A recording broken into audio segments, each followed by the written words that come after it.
L'Assemblée plénière tient à la régularisation du cadre de collaboration entre le gouvernement provincial et l'entreprise EKMM qui exécute les travaux de construction et de modernisation de la voirie urbaine estimée à 12,5 km. Nous profitons, honorable président. Dans une séance plénière tenue ce mercredi 25 juin 2025, cette instance souveraine de l'Assemblée provinciale du Tanganyika recommande à l'exécutif provincial de suspendre dans l'immédiat l'instruction permanente du gouverneur de province qui permet le virement mensuel de plus de 170 000 $ américains sur les comptes de cette entreprise à travers l'Arobank. Ce contrôle a donc permis de dénicher d'incongruités, l'incohérence des données fournies par la DGERTAN et les services d'assiette. Cette recommandation a été faite à la suite de la présentation du rapport de la commission ECOFIN sur l'exécution de budget de la province, notamment sur le 4e trimestre de l'année 2024 et le premier de celle en cours. À en croire ces rapports,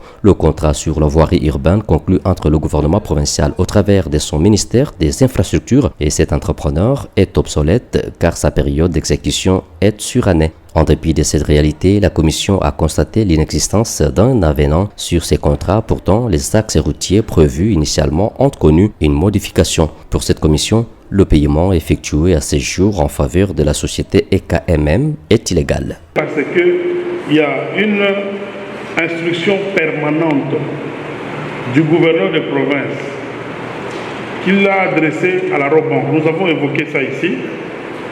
Pour que chaque les 10 du mois, un montant de 177 000 $ 799 soit payé à EKMM. Nous devons, en tant qu'Assemblée, nous avons jugé en tant que commission que d'abord, dans l'immédiat, c'est-à-dire que dès que les recommandations sont transmises au gouvernement, qu'on arrête d'abord ce paiement. Pourquoi? Il est illégal. Il est illégal, premièrement, parce que le contrat EKMM est obsolète. Il n'y a jamais aucun avenant. L'instruction de la banque reprend les changements des axes. L'instruction de la banque reprend même des axes qui n'ont pas été repris dans le contrat, pendant qu'il n'y a pas d'avenant, honorable. À travers le même rapport, la commission ECOFIN a fait état d'une perception de certains actes générateurs sans imprimer de valeur sur lesquels elle n'a pu recueillir aucune information auprès de la Direction générale de recettes du Tanganyika et même du service d'assiette qui est la division provinciale de la pêche et élevage. C'est le cas de la taxe des productions journalières de poissons frais dont les recettes se volatilisent dans la nature au détriment de la caisse de la province. Quant au caractère identique des chiffres des recettes courantes, votre commission a été informée qu'au niveau de la DGERTAN, il se fait un travail à l'interne d'harmonisation des chiffres, de crainte de tomber dans une faute de gestion. Pour ces cas et également pour d'autres du genre, l'Assemblée plénière a résolu sur proposition de l'honorable Kabongo Kabongo Boniface de mettre en place une commission d'enquête aux responsabilités très larges. Et là, président, il y a détournement, président, parce que nous avons des preuves. Aujourd'hui même, nous avons des preuves de la taxe de production qui est payée.